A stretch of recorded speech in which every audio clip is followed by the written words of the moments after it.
মহারাজ, গোপালের কি কোনো বিপদ হলো? কেন বলো তো মন্ত্রী? মহারাজ, আপনি রাজ জ্যোতিষীকেই জিজ্ঞাসা করুন, তাহলে ভালো হয়। কিন্তু তোমার কথা তো আমি ঠিক বুঝতে পারলাম না।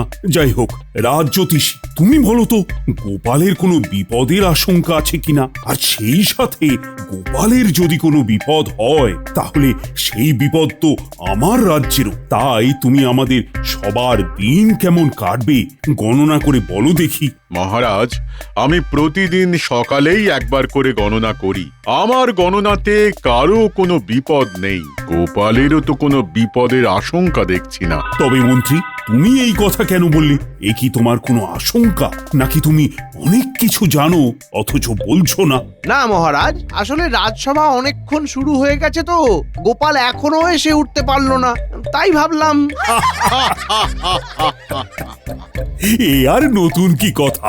গোপাল তো রোজই দেরি করে আসে। কিন্তু মহারাজ, আপনি দিন দিন ওকে আশকারা দিচ্ছেন, দেরি করে এলেও কিছু বলছেন না। তবে আজ মনে হয় গোপাল আসবে না, অনেকক্ষণ হয়ে গেছে। হ্যাঁ, না বলি ছুটি? না না না না, এইরকম তো হয় না। মার্জনা করবেন মহারাজ, কিন্তু বলতে বাধ্য হচ্ছি, ভাঁড় যদি নিজেকেই রাজা ভাবতে শুরু করে তাহলে এরকম বারবার হবে। বারবার আসবো বুঝলি নাড়ু, বারবার এসে তোর দোকানেই খাবো। আহা, এত সুন্দর কচুরি বহুকাল খাইনি রে। আর দুটো দেবো? দিবি? দে, তবে দুটো দিস না বুঝলি। ওই দুটো নাকি দিতে নেই, কিরকম ওই অমঙ্গল হয় জানিস তো। তুই বরং ওই 5খানাই দে। হ্যাঁ, এই দিচ্ছি দিচ্ছি দিচ্ছি, এই যে এই যে।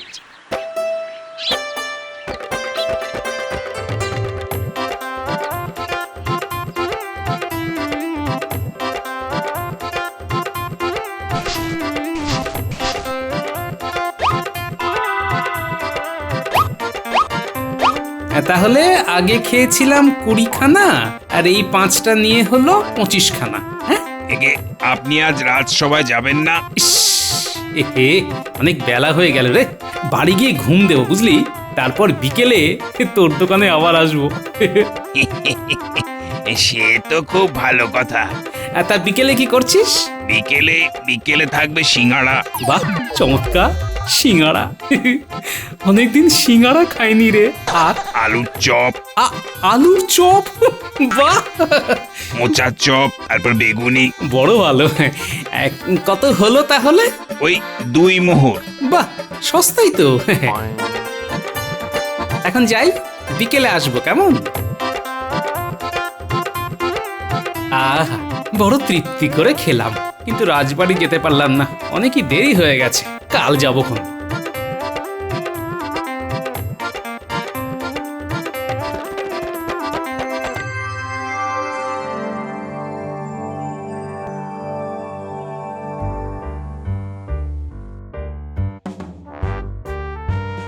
এই বলি, কোথায় ছিলে গো? আমি খালি চিন্তা করছি। এই সকালে যখন হাঁটতে বার হলাম বুঝলে গিন্নি।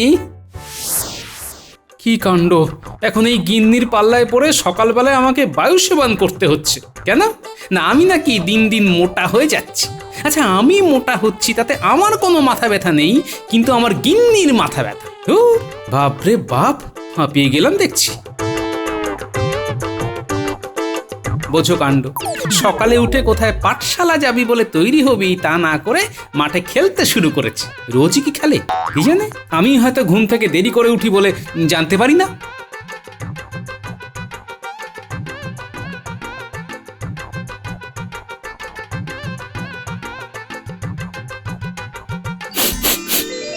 হুম হুম হুম, কিসের একটা গন্ধ পাচ্ছি।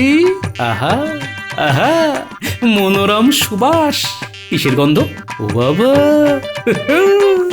এই যে দেখছি কোথায় কচুরি ভাজা হচ্ছে। ঠিক একেবারে সেই গন্ধ। আহা, খিদে একেবারে চাগিয়ে উঠলো দেখছি। এখানে কোথাও দোকান করেছে নাকি? আরে বাস, এই যে দেখছি একটা আস্ত তেলে ভাজার দোকান গজে উঠেছে। কার এটা? নাড়ু, তুই তেলে ভাজার দোকান দিয়েছিস? হ্যাঁ গো দাদা, এই পরশু থেকে শুরু করেছি। খুব ভালো, খুব ভালো। তাহলে তো তোর দোকানে তেলে ভাজা খেতে হচ্ছে। বসো বসো গোপাল দাদা, এই গরম গরম কচুরি খেয়ে যাও। আরে খাবো বলেই তো বসছি। দোকানা দিয়ে শুরু করি, দেখি কোথায় গিয়ে থামি। বুঝলে গিন্নি, ওই দুখানা দিয়ে শুরু করলাম আর শেষ করলাম 25-এ এসে। 25 খানা কচুরি খেলে, আরে আমি ভাত নিয়ে বসে আছি। এই যে আমার কর্তা কখন আসবে আর দুটি ভাত খেয়ে রাজবাড়ি যাবে। হ্যাঁ গো, তুমি কি খাবার সময় একবারও আমাদের কথা ভাবলে না? আর বলি রাজসভা থেকে মাসের মাইনেটা কি এমনি এমনি দেবে?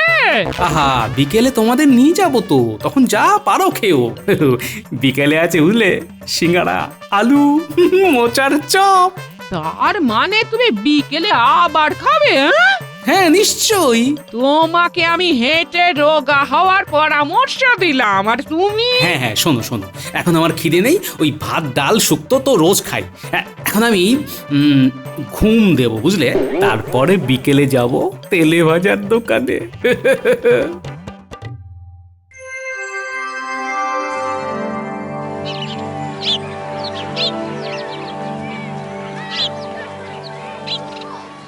ও বাবা, এ তো আমার পরম সৌভাগ্য, তোমরা দুজনেই এসেছো। বাবা, বেশ ভিড় দেখছি। তোমার মতন পয়া লোক আমি তো দুটো দেখিনি দাদা। কিরকম? সবাই শোনো, এই গোপাল দাদা রাজসভাতে না গিয়ে আমার এখান থেকে কচুরি খেয়ে গেছে। আহা, এটা এমন কি বলার ব্যাপার? হ্যাঁ না না না না না, খুব ভালো। ভালো জিনিস পেলে ছাড়বেন কেন? আপনি তো খেতে খুব ভালোবাসেন। তা আমি একটু খাদ্য রসিক আছি বটে। আপনার যখন ভালো লেগেছে তখন আমাদের সবারই ভালো লাগবে। খেয়ে দেখুন দাদা, গরম সিঙ্গাড়া আর এই হলো গরম চপ।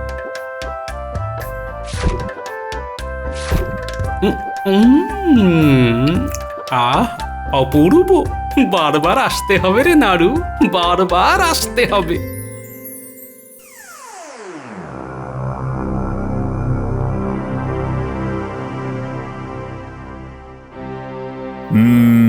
এবার তো সত্যিই চিন্তা লাগছে, গোপাল আজও এলো না। শরীর খারাপ করলো নাকি? আমার মনে হয় গোপাল ছুটি কাটাচ্ছে, এরপর যখন রাজসভায় আসবে তখন কিছু একটা বাহানা দেবে। না না না না, আমার কিন্তু তা মনে হয় না। কিন্তু মহারাজ, মন্ত্রী মশাই ভুল কিছু বলেননি। কিরকম কিরকম? আমি নিজের চোখে দেখিনি, কিন্তু কানে শুনেছি। কি শুনেছো? পাঠশালাতে ছেলেপুলেরা বলা বলি করছিল যে গ্রামে একটা নতুন তেলে ভাজার দোকান খুলেছে, সেখানে ওরা সবাই চপ খেতে যাবে। কি? তা এর সাথে গোপালের সম্পর্ক কি? ওরা এও বলছিল সেই দোকানের তেলে ভাজা ভীষণ ভালো, কারণ গোপাল দাদু ওখানে তেলে ভাজা খায়। তেলে ভাজা খেলে রাজসভায় আসা যাবে না? না, এরকম তো কোনো আইন প্রণয়ন হয়নি। আগে গোপাল নাকি দিনরাত ওই তেলে ভাজার দোকানেই বসে থাকছে আর তেলে ভাজা খাচ্ছে। মহারাজ আপনি অনুমতি দিন, আমি নিজে ব্যাপারটা দেখতে চাই। ঠিক আছে, তুমি দেখো তো কি ব্যাপার। আরে এত তেলে ভাজা খেলে তো গোপালের শরীরও খারাপ করবে। তেলেতে বেসন চুবিয়ে হয় তেলে ভাজা, তলে তলে শুরু হোক গোপালকে খোঁজা।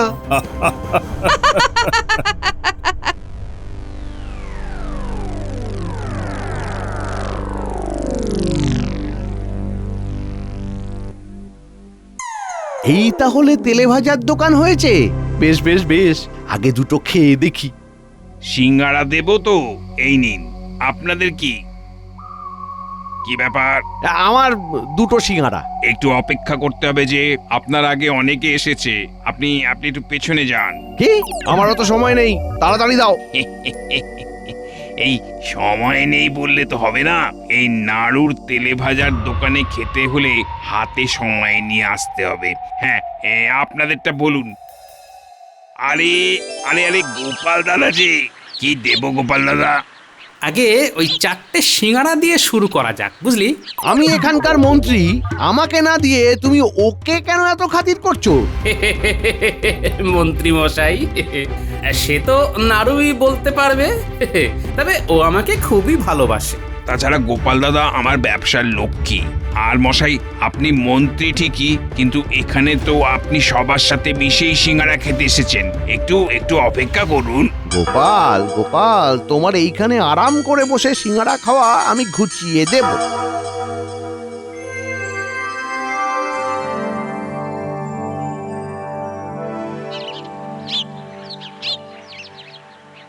কি কাণ্ড মহারাজ! গোপাল শুরু করলো 4টে সিঙ্গারা দিয়ে, তারপর চপ খাবে। আমি আর এত খাওয়া দেখতে পারলাম না, তাই তাড়াতাড়ি চলে এলাম। আর কিছু না খেয়ে? না মানে ওই 2টো সিঙ্গারা খেলাম, মানে সাধারণ মানুষ যেমন খায়, আবার সবার সাথে মিশে। আমার আগে যারা এসেছিল সবাইকে বললাম আপনারা আগে ভালো করে খান, তারপর আমি খাচ্ছি। কিন্তু গোপাল সোজা ভেতরে ঢুকে বসে পড়লো আর গপাগপ খেতে শুরু করলো। কি সাংঘাতিক! সাংঘাতিক বলে সাংঘাতিক? মহারাজ, আপনি গোপালকে ওই তেলে ভাজার দোকানে যাওয়া আটকান। তেলে ভাজার লোভে এসে রাজসভায় ঠিক সময় আসছেই না। আরে ও যদি এইভাবে তেলে ভাজা খেতে থাকে, তাহলে কৃষ্ণনগরের সব তেল গোপালের পেটে চলে যাবে মহারাজ। এই তো গোপাল।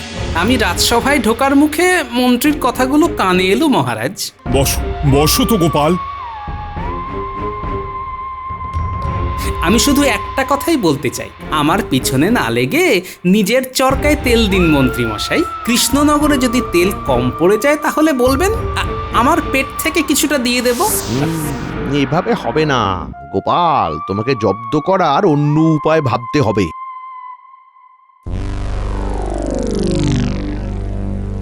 তোদের সাথে দেখা করতে গেলে এটাই সবথেকে নিরাপদ সময় আর জায়গা। তা যা বলেছেন, কিন্তু মন্ত্রীমশাই নিশ্চয়ই এমনি এমনি আমাদের কাছে আসেননি। মানে আমরা কেমন আছি, কি করছি এসব জানার জন্য আসেননি তো? আহা, তোদের জন্য সুখবর এনেছি। কোথায় কি চুরি করতে হবে বলুন, আর কত ভাগ পাবো সেটা বলুন। কিছুই চুরি করতে হবে না, তবে সাধু সাজতে হবে। আর আমি তোদের অনেক তেলে ভাজা খাওয়াবো। মন্ত্রী মশাইয়ের মনে হয় খুব তেলে ভাজা খাবার নেশা। হ্যাঁ, এই কেমন কথা? আমরা সাধু সাজবো আর সেই কারণে আপনি আমাদের তেলে ভাজা খাওয়াবেন? আমার মনে হচ্ছে আপনার মাথার ব্যায়াম হয়েছে। এই হতভাগারা, চুপ করবি? চুপ কর। পুরো কথা না শুনে তখন থেকে মেলা প্যাক প্যাক করে যাচ্ছে। আমি মন্ত্রী, খেয়াল রাখিস, বেশি কথা বললে গারদে ঢুকিয়ে দেব। বলুন, পুরো কথা বলুন। হ্যাঁ, কাল সকালে গোপাল বাড়ি থেকে বেরিয়ে যাবার পর সাধুর ছদ্মবেশে ওর বাড়িতে যাবি। তারপর তোরা যা বলবি গোপালের গিন্নি সেই কথা মতো কাজ করবে। কি বলতে হবে? সেটা কি চিৎকার করে বলতে হবে? শোন। আমি আসি গো। আজ রাজসভা থেকে ফেরার সময় একেবারে তেলে ভাজা খেয়ে ফিরবো, বুঝলে? আজ তাহলে আমার জন্যও একটু এনো। বাহ, তুই নিজে থেকে বলেছো, নিয়ে তো আমি আসবই গিন্নি।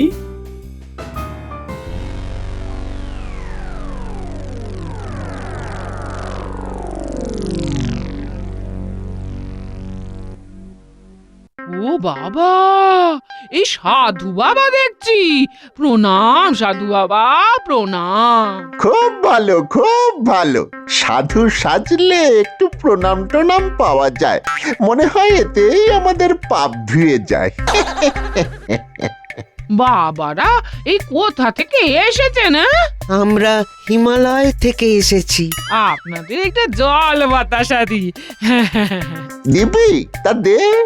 এমনিতে আমাদের সূর্যের দিকে তাকালেই পেট ভরে যায়, তবে তুই যখন বলছিস তখন দে।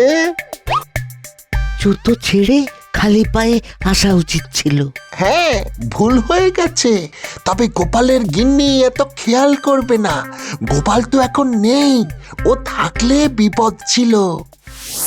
তোমার বাড়ির জন্য এই যে।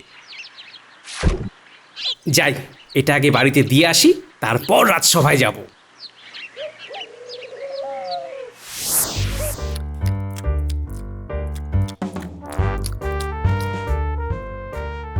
বেশ বেশ, কিন্তু মা, এই বাড়িতে এত তেলের গন্ধ কেন? সব সময় তেলে ভাজা খাওয়া হয় বুঝি? আমার স্বামী এই নিয়ে আসে মাঝে মাঝে। হ্যাঁ, মাঝে মাঝে না সে খাচ্ছে সব সময়? আপনারা কি করে বুঝলেন বাবা?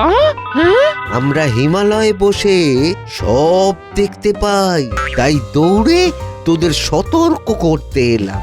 মানে আমি ঠিক বুঝতে পারছি না। শোন, তোদের সামনে বড় বিপদ আসছে। হ্যাঁ, তবে জেনে রাখ, তেলে জলে মিল খায় না। আমাকে একটু বুঝিয়ে বলুন বাবা। হ্যাঁ, এভাবে তেলে ভাজা কিনতে কিনতে তোরা একদিন দেউলিয়া হয়ে যাবি। হ্যাঁ, সে কি? হ্যাঁ, হ্যাঁ, তখন মাথায় মাখার তেল কেনার অবস্থাও থাকবে না। গোপাল, হ্যাঁ, এই কি আপনারা? খাস নে ও জিনিস, খাস নে, মরবি তোরা, দেউলিয়া হয়ে যাবি। কি এটা কারা গিন্নি? হিমালয় থেকে বাবারা এসেছিল। হ্যাঁ, হিমালয় থেকে? পায়ে জুতো পরে? আমি কোনো কথা শুনতে চাই না তোমার। হ্যাঁ, ওরা বলে গেছে তেলে ভাজা খেলে তুমি আমি দেউলিয়া হয়ে যাব, পথে বসতে হবে, আর তোমার তেলে ভাজা খাওয়া চলবে না। কি কাণ্ড! হিমালয় থেকে এসেছে শুধু আমাদের তেলে ভাজা কিনতে মানা করার জন্য? হ্যাঁ, আমি যেটুকু পুণ্য করেছি তাতে ভগবান ওদের পাঠিয়েছে। ওরা আমার ভগবানের দূত। ইস, অমন ফুলুরি! ছি ছি ছি! জুতো পরা সাধু বাবা, এরকম জুতো আমি কোথায় দেখেছি বলে মনে হচ্ছে। আমি নিশ্চিত আমি এই রকম জুতো দুজনের পায়ে দেখেছি। হ্যাঁ, এটা আমি বটার ঘটাকে পরতে দেখেছি। বাহ মন্ত্রী মশাই, যদি আমি দুয়ে দুয়ে চার করি তাহলে বুঝতে পারছি বটা ঘটাই আমার বাড়িতে সাধু বাবা হয়ে এসেছিল। আর মন্ত্রী, এটা তোমার কারসাজি। হ্যাঁ, বেশ। হ্যাঁ, কিছু বলবে? তোমাকে আমি একা ছাড়বো না। হ্যাঁ, আমি যাব তোমার সাথে রাজবাড়ি পর্যন্ত। হ্যাঁ, যতক্ষণ না তোমার রাজবাড়ি থেকে ছুটি হচ্ছে ততক্ষণ আমি রাজবাড়ির সামনেই থাকবো গো। গিন্নি, এরকম করতে নেই, এসব পাগলামি করো না। তোমাকে বিশ্বাস নেই? তুমি যাওয়া আসার পথে ঠিক তেলে ভাজার দোকানে ঢুকবে, আমি সেটা হতে দেব না। হ্যাঁ, অগত্যা।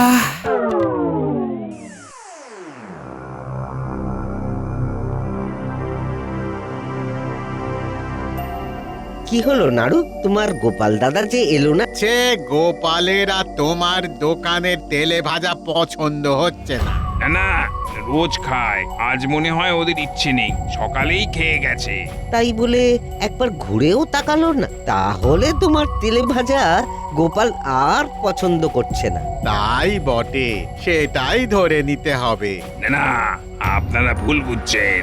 আজ আর তোমার এখানে ওই সিঙ্গারা খাবো না, বুঝলে? দিন কতক যাক। কেন? না না, সিঙ্গারা কি দোষ করলো?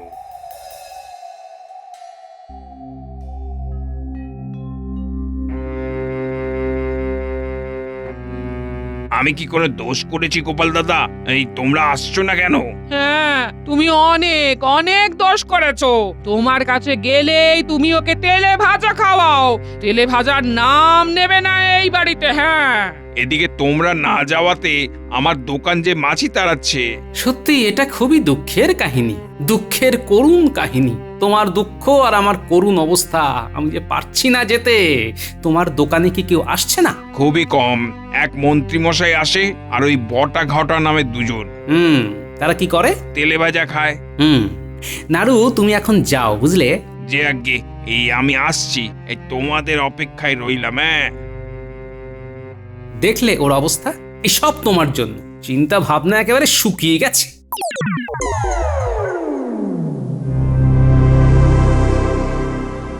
কি ব্যাপার?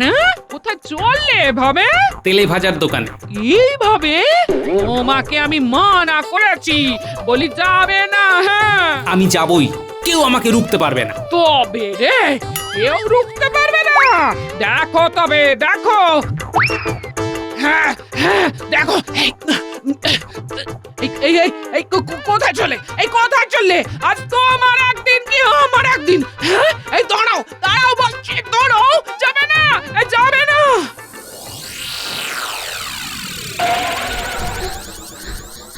কি হয়েছে?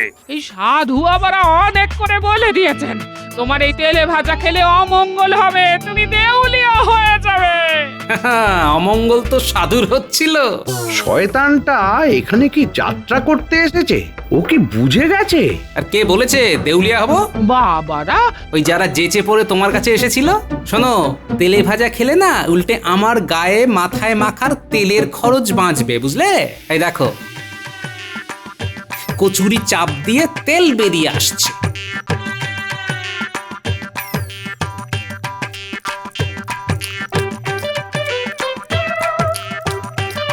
কি করছো তুমি? ঠিক আছে, আমি এবার পুকুরে ডুব দেব।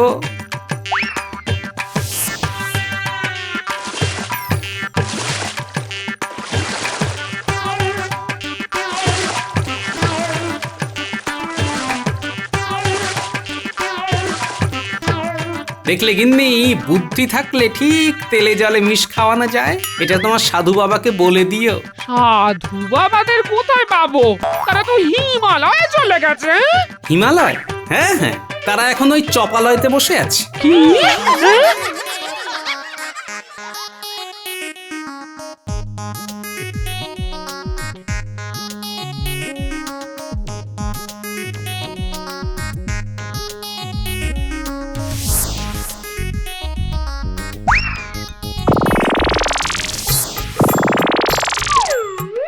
আমরা কিছু করিনি, এই মন্ত্রীমশাই আমাদের সাধু সাজতে বলেছিল। আর বলেছিল ভালো করে চপ খাওয়াবে। বুঝেছো গিন্নি? পালিয়ে কতদূর যাবেন মন্ত্রী মশাই? আপনার শয়তানি আমি রাজসভায় বলছি, দেখুন। আমাকে ছেড়ে দিন, হরি বাবারি, হরি বাবারি, আর করব না, আর করব না, আর করব না, আর করব না। এদের কি শাস্তি হয় নাড়ু? ওই মন্ত্রী আর ওই ওই ওই দুই শয়তানকে আমি আর কোনো দিন তেলে ভাজা দেবো না। খুব ভালো, যা যা তোরা আর এখানে আসবি না। তবে গিন্নি, একটা কথা ঠিক যে রোজ তেলে ভাজা খাওয়া শরীরের পক্ষে মোটেই ভালো নয়। তাই আমি ওই সপ্তাহে 3 দিন খাবো ঠিক করেছি, বুঝলে? আর সকলের উদ্দেশ্যে বলছি যে আপনারা সবাই নিজের শরীর বুঝে এই নাড়ুর তেলে ভাজার দোকান থেকেই তেলে ভাজা খান, কারণ এই তেলে ভাজা খুবই সুস্বাদু। গোপাল দাদা, এই তোমাকে খুব প্রণাম করতে ইচ্ছে করছে। সে কর না, কে বারণ করেছে? জয় গোপালের জয়।